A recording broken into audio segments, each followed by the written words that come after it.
بسم الله الرحمن الرحیم. د افغانستان د ملي ټلویزیون ډیرو درنو او قدرمندو لیدونکو السلام علیکم ورحمت الله وبرکاته.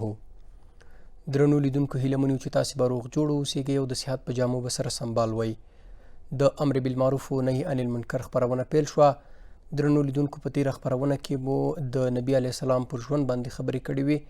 د نبی علیه السلام په مکی ژوند باندې غږېدلي وو. په نننۍ خپرونه کې مو موضوع د نبی علیه السلام د مدینې ژوند ته ځانګړې کړې ده. نن په همدې موضوع باندې غږیږو او بحث او خبرې اترې پرې لرو.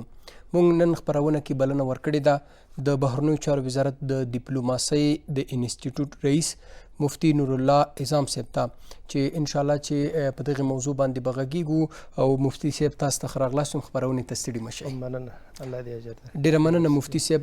راځئ چې په پیل کې په دې باندې وغږیږو چې د رسول الله صلی الله علیه وسلم د مدینې ژوند څنګه وو، په دې باندې که په ټوله کې روښنايي واچو.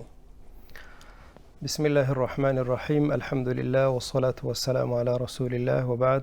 جناب صافی صاحب، اول تاسو ته او بیا درنو لیدونکو ته سلامونه او نیکې هیلې وړاندې کوم. وعلیکم السلام.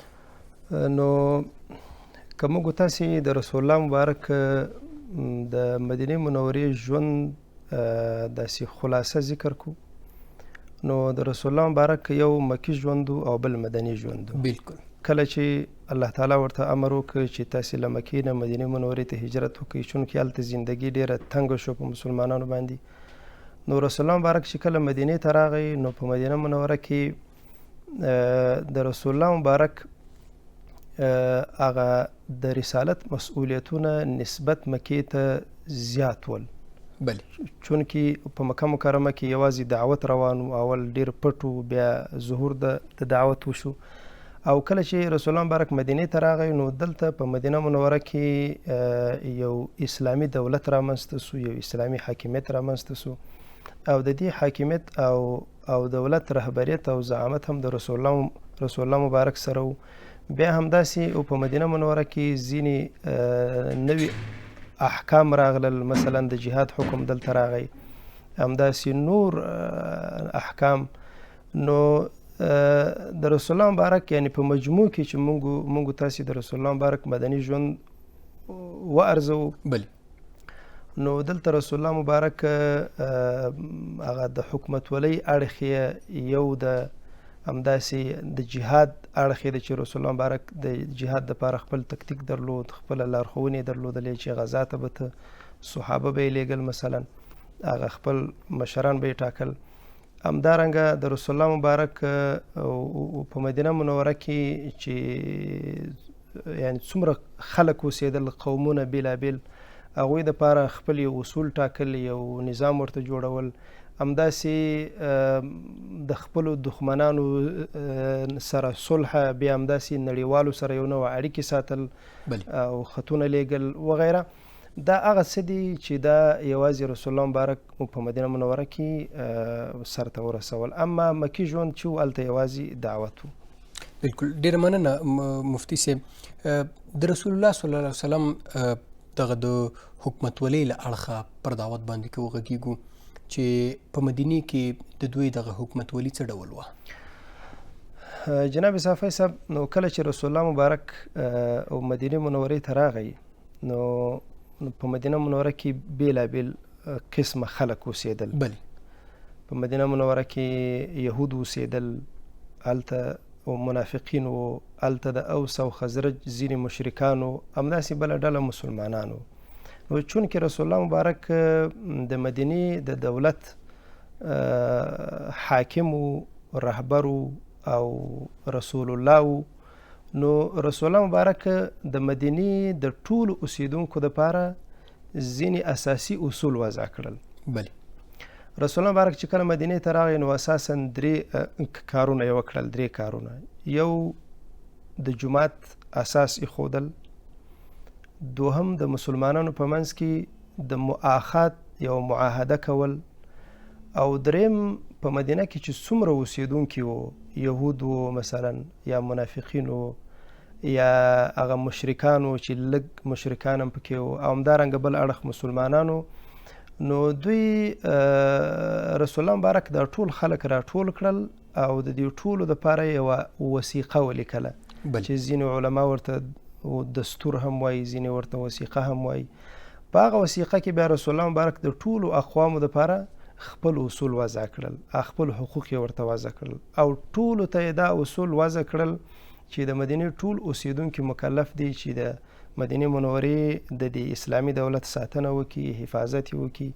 همدارنګه که یهود دي د هغوی دپاره خپل حقوق وضع شول او مسلمانانو دپاره خپل حقوقو او نهایتا داسې فیصله وشوله چې په مدینه منوره کې هر څه کیږي، هره قصه کیږي، هره پیښه کیږي، نو رسول الله مبارک ته به هغه راجع کیږي او رسول الله مبارک به د هغې حل راباسي. بله، ډېره مننه مولوي صاحب. راځئ په دې باندې مو وغږیږو کله چې نبي علیه السلام مدینې ته راغی، نو لکه څنګه چې تاسې مخکې وویلې چې په مدینې کې څو ډوله خلکو که نه څو ډلې وي، د دغې ډلو سره د نبي علیه السلام چلند څه رقم و؟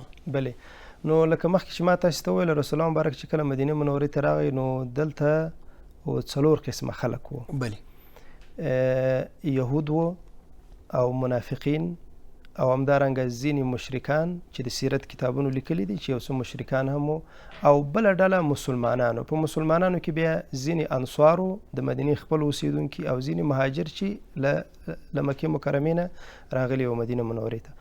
رسول الله مبارک اول د مسلمانانو په منځ کې د مؤاخات یو تعهد ولیکه، یعنی جوړ یې که مهاجر او انصار په خپل منځ کې سره ورونه کړل او داسې یوه عجیبه ورورولي د دوی په منځ کې راغله چې څوک په بل ځای کې یا په بل ملت کې مثال نشي وړاندې کولی. حتی داسې هم شوي دي چې انصارو خپل جایداد نیم کړی ده، نیم یې مهاجرو صحابو ته ورکړی، خپله سرمایه نیمه کړې ده، خپله شتمني نیمه کړې ده، خپله تجارت یې سره نیم کړی ده.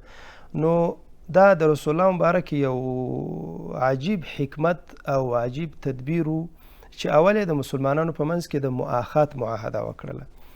له هغې نه وروسته بیا رسول الله مبارک د مدینې د ټولو اوسیدونکو دپاره یوه وثیقه ولیکله چې د سیرت ځینې کتابونه ورته وثیقه وایي، ځینې ورته دستور وایي. دغه وثیقه په 40 مادو کې لیکل سوې وه. په دغه وثیقه کې رسول الله مبارک د مدینې د دولت لپاره داسې اصول وضع کړل چې په مدینه کې هر قسمه خلک اوسېدل، مسلمانانو و غیر مسلمانانو، د دې ټولو حقوق پکې واضح شول، ولیکل شول. نو بیا د همدې وثیقې په اساس باندې د رسول الله مبارک تعامل له دې ټولو اقوامو سره د همدې وثیقې په اساس باندې و. بل دریم کار چې رسول الله مبارک وکړ هغه د دغه اساس و، د مسجد اساس یې کېښود په مدینه منوره کې، چونکې مسجد یوازې د عبادت ځای نه ده که نه، د همدې مسجد نه رسول الله مبارک دعوت هم کو، په همدې مسجد کې او په همدې مسجد نبوي کې فیصلې هم کېدلې، د همدې ځای نه د جنگ لپاره یعنی پلان هم دغه کېده، یعنی هلته برابرېده. همدارنګه له همدې ځای نه رسول الله مبارک او د نړۍ لویو حاکمانو ته مثلا روم ته و فارس ته وغیره ته له همدې ځای نه خطونه ورلیږل. نو ضرورت دا و چې د مسلمانانو او هر هغه څوک چې په مدینه منوره کې اوسیږي د هغوی دپاره د اجتماع او د عبادتو د دې ټولو امورو دپاره یو ځای، نو رسول الله مبارک د هغې په خاطر باندې او د مسجد اساس کېښوده. دا هغه اساسي شیانو چې رسول الله مبارک سرته ورسوله او د همدې ځای نه تقریبا حکومتولي شروع شوله. بیا د مدینې په داخل کې یو نظام جوړ سو، د مدینې په داخل کې په مدینه منوره کې چې هر څوک اوسېدله هغوی دپاره یو نظام یو سیستم جوړ سو او چې رهبر او زعامت و هر څه رسول الله مبارک. ډېرې زیاته مننه مولوي صاحب. د خپرونې په دې برخه کې لنډه دمه اخلو، بیرته له دمې چې راوګرځېدلو په دې باندې به وغږېږو چې نبي علیه السلام چې کله مدینې منورې ته راغللې هغه اساسي کارونه چې د دې په حکومتولۍ کې ترسره شو هغه کوم وو. مفتي صاحب محترم، لکه څنګه چې تاسې مخکې له دمې وویلې چې نبي علیه السلام چې کله مدینې منورې ته راغلی نو اساسي کارونه یې ترسره کړه. د دوی په حکومتولۍ کې هغه اساسي کارونه کوم یو وو؟ بلې رسول الله مبارک چې کله مدینه منورې ته راغی نو چونکې د مدینې د اسلامي دولت رهبریت او زعامت دا هم د رسول الله مبارک په غاړه و.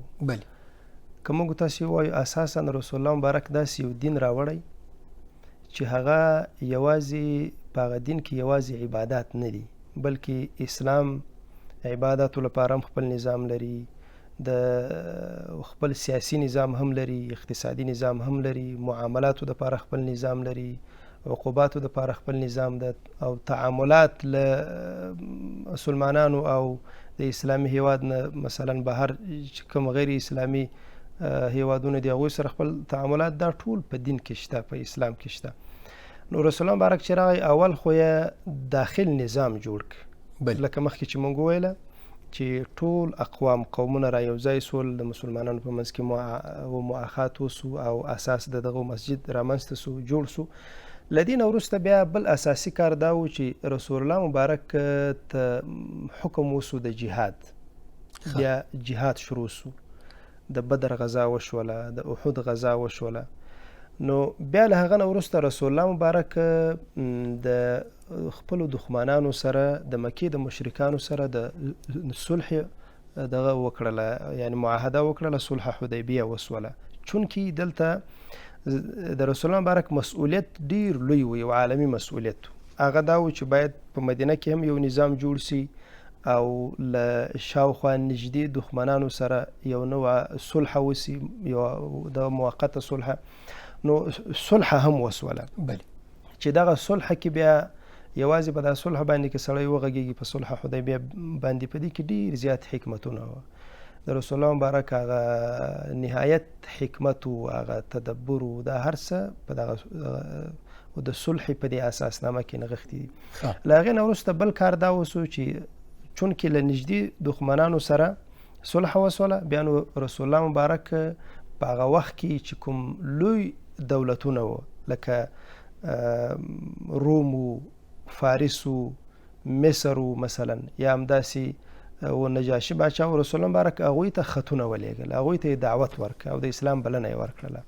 د هغوی سره یو نوع دعوت هم ورکړه او یو نوع اړیکې هم د هغوی سره فعالې سولې چې باید دین هغو ته ورسوي او بالاخره هغه هم مسلمانان سي. همدارنګه که موږ تاسې په سیرت کې یعنی ژوره مطالعه وکړو، نو رسول الله مبارک د مدینې د اوسیدونکو دپاره اقتصادي د ستونزو د حل لپاره هم ځینې اقدامات وکړل. بلې دا اقدامات څه وو جناب مفتي صاحب؟ مثلا په یو حدیث شریف کې راځي رسول الله مبارک د ځینو صحابو سره ولاړ د یهودو یو ښار و بازار و قینقاع کې. بله نو چونکې د مسلمانانو هم یو ضرورت و چې تجارت وکړي او اقتصادي ستونزې حل شي. نو رسول الله مبارک هغه بازار ته ورغی، هغه یې وکوت، بیرته چې له هغه ځای نه راوګرځېده، نو په یو ځای باندې ودرېده او صحابو ته یې وویل چې هذا سوقکم، دا ستاسې ښار ده. نو د سوق مدینه اساس یې کېښود. بیا له دې سره سره رسول الله مبارک مسلمانانو ته اعلان وکړي چې هر چا د کوم ځمکې نه دیوال راوګرځو، هغه ځمکه د ده سوله باید آباده یې کړي. نو رسول الله مبارک د هغه اقتصادي ستونزو د حل لپاره هم د سوق مدینه اساس کېښود. همدارنګه په حدیث شریف کې دا راځي چې رسول الله مبارک دا وویله چې دغه بازار ته څوک شی راوړي مثلا یا څوک فعالیت کوي دلته، نو هغه ته به الله داسې اجر ورکوي لکه یو مجاهد فی سبیل الله ته. نو هغه د اقتصادي ستونزو د حل لپاره هم رسول الله مبارک اقدامات وکړل چې په مدینه کې سوق مدینه جوړ سو او تجارتونه شروع سوله، زراعت شروع سو، مځکې آبادي سولې. دا ټول اقدامات رسول الله مبارک په مدینه منوره کې کړي دي. بله ډېره مننه جناب مفتي صاحب. راځئ په دې باندې مو وغږېږو چې کله چې رسول الله صلی الله علیه وسلم مدینې ته راغلی دی، نو د مکې ژوند سره د مدینې ژوند توپیر څه و؟ نو د مکې او مدینې ژوند په منځ کې ډېر زیات فرق ده. بله او مکه مکرمه کې مسلمانان ډېر کم و، اسلامي دعوت پټ و، مسلمانان هلته مظلوم و، محکوم و، اقلیت و. او هلته داسې ازادانه د دعوت اجازه نه و، نه د ناستو اجازه و، نه د مجالسو یعنی امکان و، ځکه چې قیودات زیات و، سختی زیاته و. اما رسول الله مبارک چې کله مدینې ته راغی نو په مدینه منوره کې یو اسلامي دولت رامنځته سو، یوه خاوره د مسلمانانو د لاس لاندې راغله. رسول الله مبارک د هغې حاکم وګرځېده. د رسول الله مبارک حکومتولي هم د مدني ژوند نه شروع کیږي، بله پیل کیږي. او همدارنګه د رسول الله مبارک غزوات چې دي هغه هم ټول په مدني ژوند کې دي. دا چې رسول الله مبارک سریې لیږلي دي هغه هم په مدني ژوند کې دي.